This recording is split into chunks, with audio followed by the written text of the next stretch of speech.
मैंने आयशा को पहली बार अपनी कजिन की शादी में देखा था।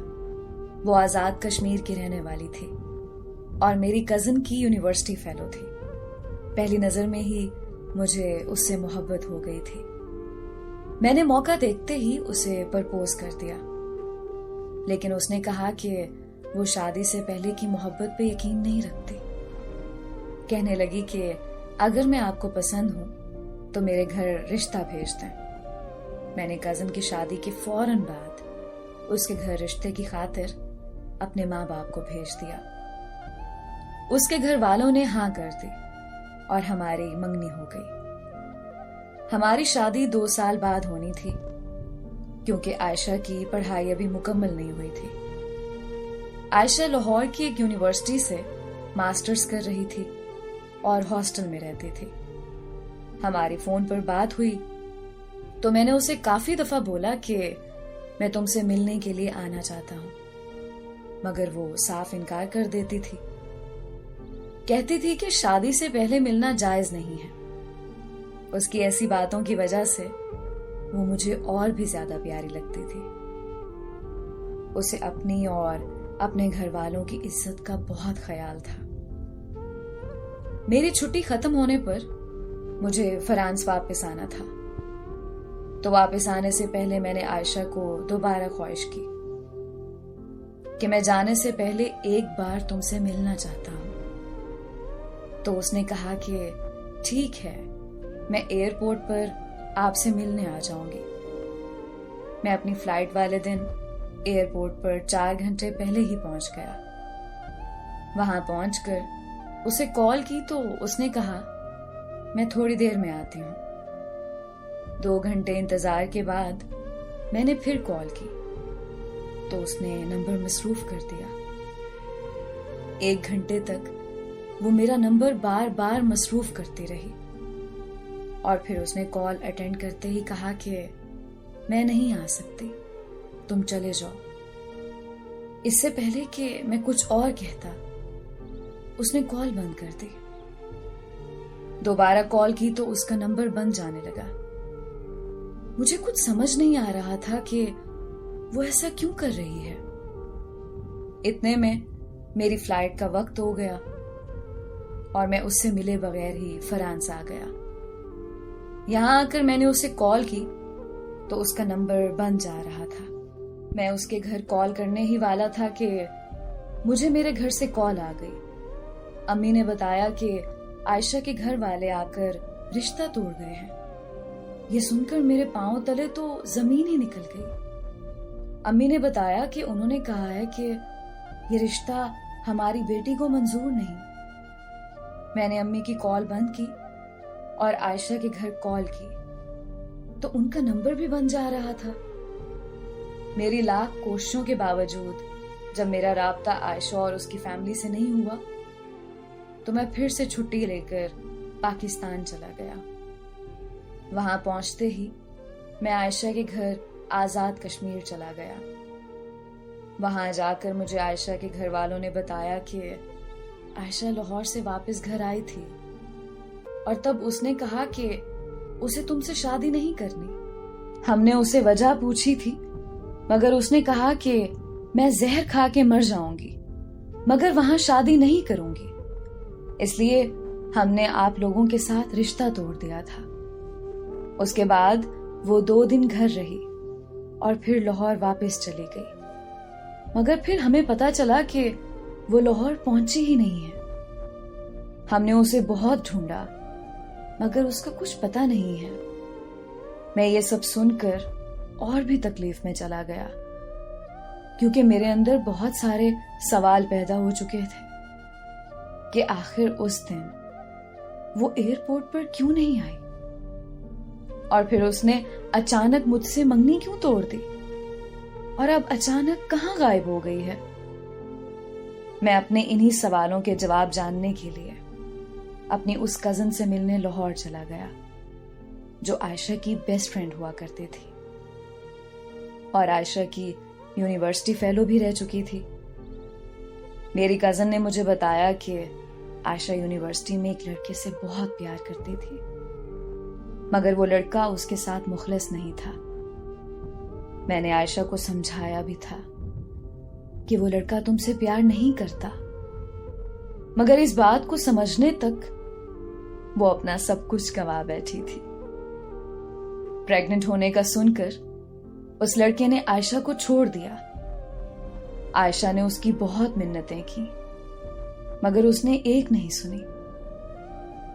आयशा बहुत अरसे तक डिप्रेशन में रही और फिर मेरी शादी पर उसे तुम मिल गए। मगर वो खुश नहीं थी, क्योंकि वो खुद को किसी मर्द के काबिल नहीं समझती थी। वो तुम्हें ये सब बताना चाहती थी, मगर मैंने ही उसे मना कर दिया, क्योंकि मैं चाहती थी कि वो अपने कल को भूलकर आज में जीना सीख ले।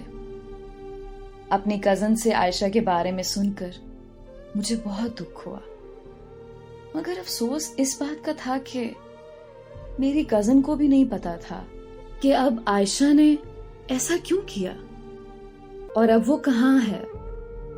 कजन से मुलाकात के बाद मेरे अंदर की बेचैनी और बढ़ने लगी थी। मैं अपने घर आया तो पता चला कि लोग तरह तरह की बातें कर रहे हैं।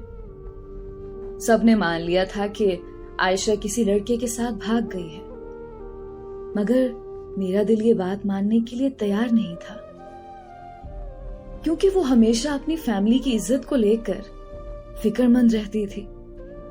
फिर ऐसा क्या हो गया कि उसने किसी की इज्जत का नहीं सोचा। मैंने उसके साथ एक वक्त गुजारा था, तो मुझे कभी नहीं लगा था कि वो मुझे पसंद नहीं करती, बल्कि मुझे पूरा यकीन था कि वो मुझसे प्यार करती है।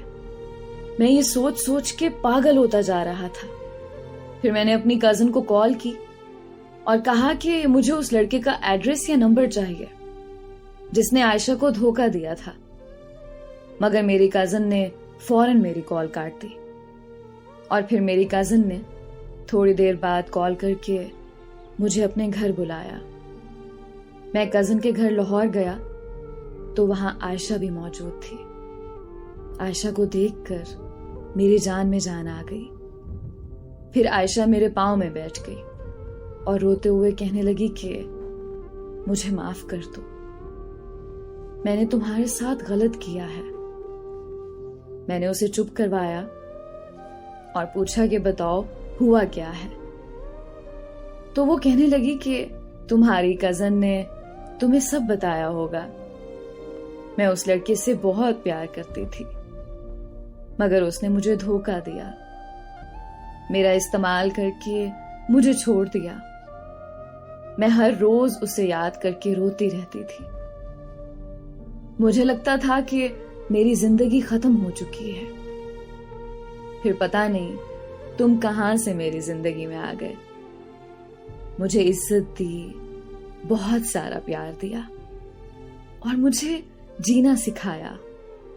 हमारी मंगनी के बाद मैं भी तुमसे मिलना चाहती थी, मगर मुझे लगता था कि मैं तुमसे शादी से पहले मिलूंगी तो तुम भी मुझे उसकी तरह इस्तेमाल करके छोड़ दोगे। मैं मानती हूं कि तुम्हें लेकर मेरी ये सोच गलत थी, मगर मेरे साथ जो हुआ उसकी वजह से मेरे अंदर एक डर बैठ गया था। मैं तुमसे मिलने के लिए एयरपोर्ट आ रही थी कि उसी लड़के की कॉल आ गई।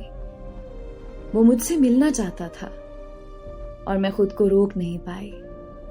मैं उसे मिली तो वो मुझसे माफिया मांगने लगा।